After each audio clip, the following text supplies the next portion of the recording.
2024 has undoubtedly been the year of Charli XCX, with Brat being one of the most culturally significant and critically acclaimed albums of the year. It spawned internet sensation singles like Von Dutch, 360 and Apple. It was soon followed up with a deluxe album with the incredibly catchy title of Brat and It's the Same, but there's 3 more songs so it's not, with the inclusion of 3 brand new tracks only a couple of days later. Brat notably has 0 guest vocals present, but the same can't be said for the remixes that were slowly being drip-fed before and during the album's release. Prior to Brat coming out, we got a remix of Von Dutch featuring Addison Rae and longtime collaborator A.G. Cook, as well as a 360 remix with Swedish artists Young Lean and Robin. Longtime fans of Charli are well aware that she is a keen and expansive collaborator, working with a litany of vocalists and producers down the years. The likes of Caroline Polachek, Carly Rae Jepsen, and Troye Sivan come to mind.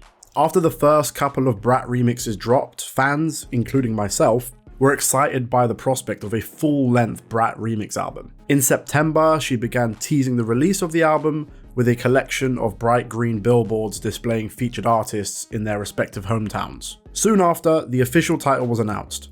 Brat and It's Completely Different, but also still Brat, which is a pretty accurate title. On the face of it, a remix album with a slew of high-profile collaborators could be seen as a way to further financially capitalize on the success of Brat. And I think that initial reluctance from some may stem from the way we as music fans have recently become conditioned to understand what a quote-unquote remix actually is. In recent years, the word remix has been used as a misnomer. We usually get the exact same track as previous, only with an added verse from a high-profile artist. And in all fairness, a couple of the singles prior to this new remix album dropping were kind of that, particularly the Guess remix with Billie Eilish. However, the remix for Girl So Confusing, for example, with Lorde, made sense conceptually, and the reinterpretation of the song purely through Lorde's new verse was all it needed. This approach is the exception rather than the rule, however, to Brat's remixes. It's a remix album in the truest sense of the word, harkening back to Charli's rave and club roots even more so than the core album. The Brat remix album is so distinct from Brat that I don't think it should be considered as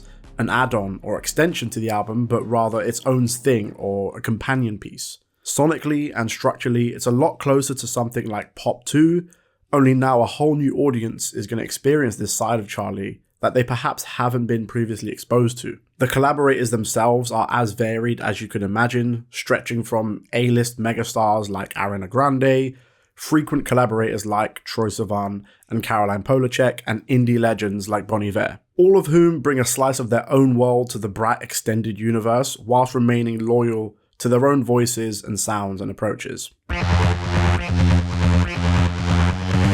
The 360 remix is one of the shortest on here and is one of the few tracks that mostly retains its original beat, albeit with some subtle changes. Young Lean and Robin are both Swedish legends in very different lanes, of course, but both bring the swagger and confidence that permeates the original 360. Some of Robin's lyrics genuinely make me laugh, particularly "I started so young, I didn't even have an email, now my lyrics on your boobie." You can tell from the energy of their contributions and how they compliment Charli that they are genuinely fans of each other. Nobody's trying to outshine or outdo anyone, which is something that remains consistent throughout the remixes. Club Classics with Spanish rapper BB Tricks goes so hard for no reason. I'm already starting to think that I might like it even more than the original track, and the original track goes crazy as well. Not only a Club Classics remix, it also pulls heavily lyrically from 365, maybe even more than Club Classics itself. The OG Club Classics is watery, liquid, and euphoric at points.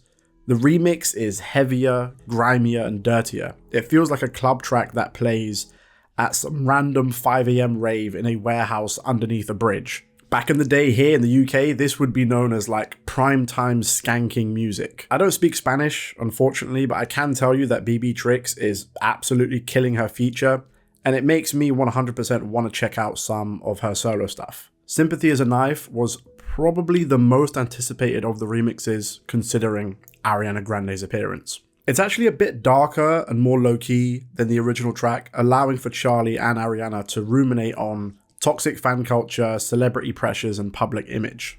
On the first listen, I was admittedly a tiny bit underwhelmed, perhaps because of how loud and bombastic the original is, but after a few listens it started to grow on me. Considering the subject matter, the approach, and Ariana Grande's singing style, I think it works perfectly well. It's slightly eerie and unnerving in an alluring way, and I particularly love how the track fully just melts into a wall of electronic noise by the end. I Might Say Something Stupid is one of the most important tracks narratively on Brat, a somber, reflective pause from the party life as Charli dissects some of her own insecurities and relationship with fame. The remix with the 1975 and producer John Hopkins stays true to this ethos. Sonically, it may as well be an entirely different song, beginning with ambient pianos that are so 1975. It bears a striking resemblance to The Man Who Married a Robot from A Brief Inquiry into Online Relationships.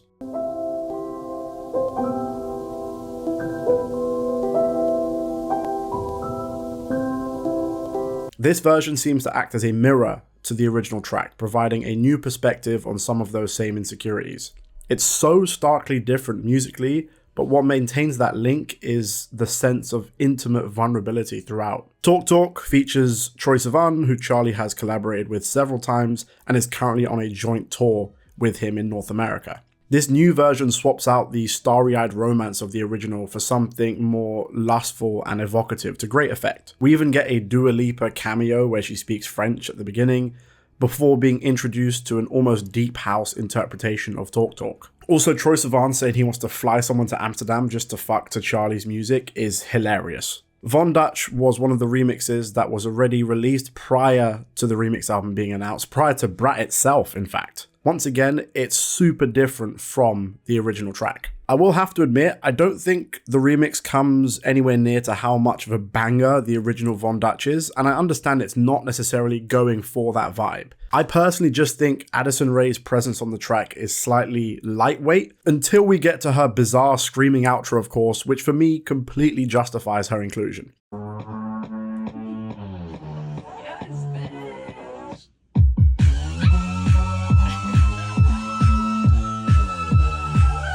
Everything Is Romantic remains my favourite song from Brat and is now one of my favourite Charli XCX songs ever made. Naturally, I was slightly apprehensive about what a remix for this perfect song would mean. My fears dissipated immediately once I learned that this was the track that Caroline Polachek would be on. Caroline Polachek is one of the most innovative pop stars of the last 5 or so years. Her album last year, Desire Wanna Turn Into You, is, in my opinion, her best yet, and I couldn't envision her not living up to the task. And still, she somehow blew my expectations out of the water. I don't even know where to start with how much I love this reimagining of Everything Is Romantic. Caroline uses the track to romanticize rainy, dreary London, which is exactly where I am right now and where I live, but not in a picturesque, perfect way, in a detailed, warts and all kind of way. She describes the screeching foxes, the cheap wine, the litter in the river, and East London church bells that are apparently ever present. She plays around with the meaning of love and romance and its fleeting nature,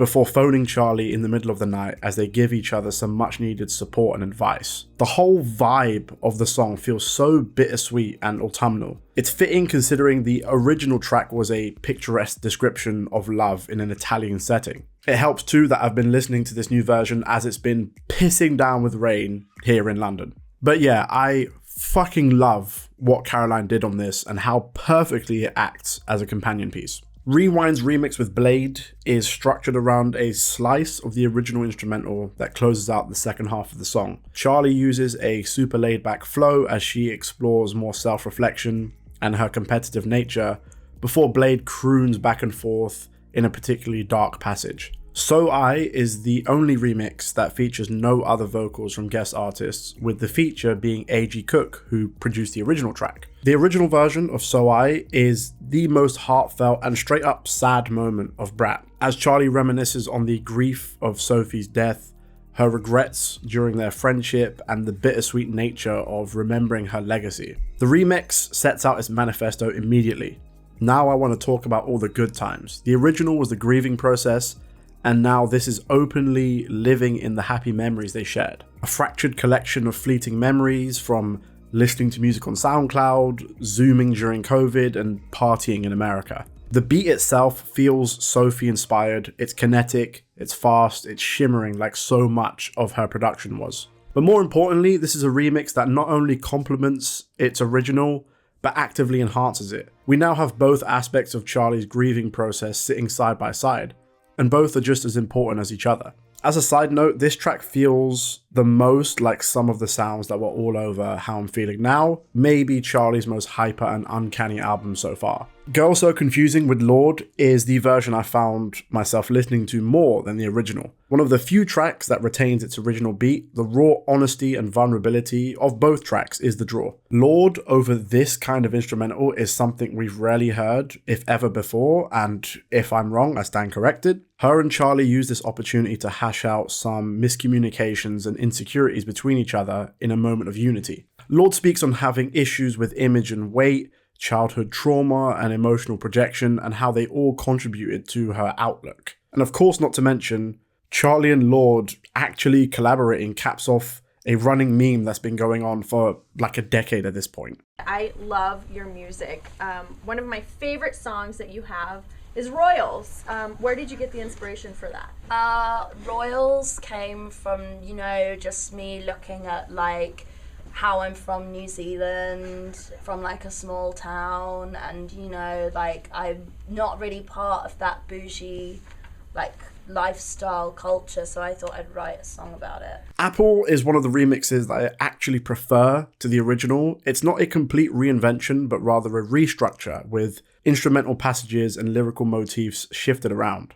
It's more low-key than the original, it feels like a 2000s take on the track, and whilst I'll admit to not being too familiar with the Japanese house, I think what they did on this track fit pretty well. Notably, it's injected with even more vulnerability than the original, which is, again, a running theme of these remixes. B2B, I will admit, is not one of the standout remixes for me.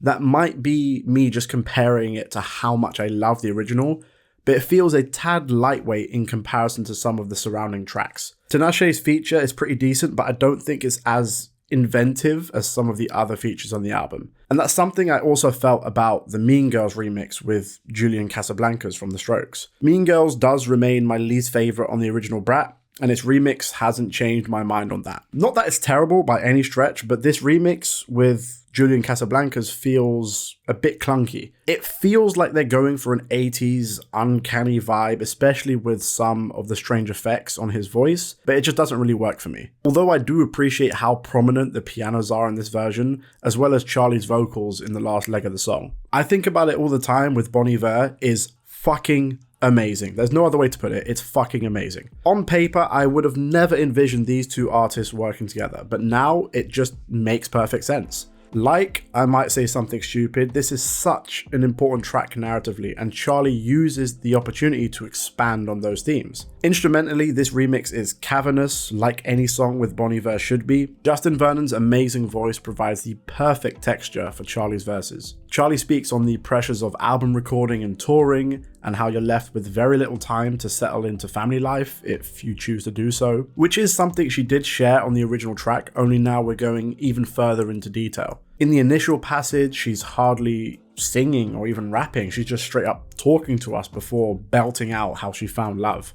She recycles the lyrics from the original about stopping her birth control, but there is one small alteration. In the original, her voice is super distorted and modulated as she delivers the most vulnerable passage of the track. Here, all of that is stripped away as she almost whispers it against a wall of watery synths.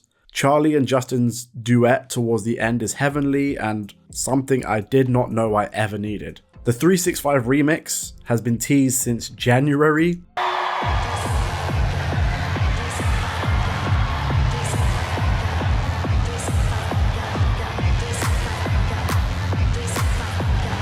And exists in the mind of a lot of fans as the true 365 version, alongside Shy Girl, of course. It turns the grimy party dance vibe of 365 up to 11 with a crazy buzzing synth line as Shy Girl goes absolutely crazy. The only downside to this song is that it's too fucking short. We also get remixes of 2 of the 3 deluxe tracks, with Hello Goodbye being the one that doesn't get a remix. Guess, on its own, is such a fun song. Billie Eilish is one of the best pop stars we currently have, in my opinion. However, and this might be a cold take, I don't think she works well on this song. I can't quite put my finger on it, but the instrumental lends itself to Charli's particular brand of talky, singy, laid-back rap. And whilst I'm aware that Billy's contribution is intentionally meant to be subdued and seductive and whispery, to me it comes off slightly awkward, which is a shame because I love both of these artists and the original song. However, the guest remix with Billy gave Charli her first ever UK #1 song as a lead artist, which is long overdue, so I have to appreciate it for that. The Spring Breakers remix was added late to the album with a feature from the OG party girl, Kesha, and the vibe just makes sense. Kesha's whole attitude and delivery that she's known for couldn't make more sense on any other song other than Spring Breakers. It's larger than life, almost gordish, but just on the right side of taste. The entire remix album is a project that is aware of the cultural impact of Brat. But instead of giving us a lazy rehash of tracks with barely anything new, the remix album serves to supplement and enhance the experience of going back and listening to Brat. Almost all of the features are perfectly placed, all seemingly fans of Charli as well. And to be honest, this feels like a well-deserved victory lap for Charli XCX, who's dominated the summer. Brat has undoubtedly exposed Charli to a lot of new listeners who might not be aware of how expansive and experimental some of her previous work is. This remix album could be the perfect primer to those new fans who will inevitably go back and listen to things like Pop 2 and How I'm Feeling Now. It's unpredictable, it's full of life and energy with a strong sense of vulnerability, which at the end of the day has been Charli XCX from day one.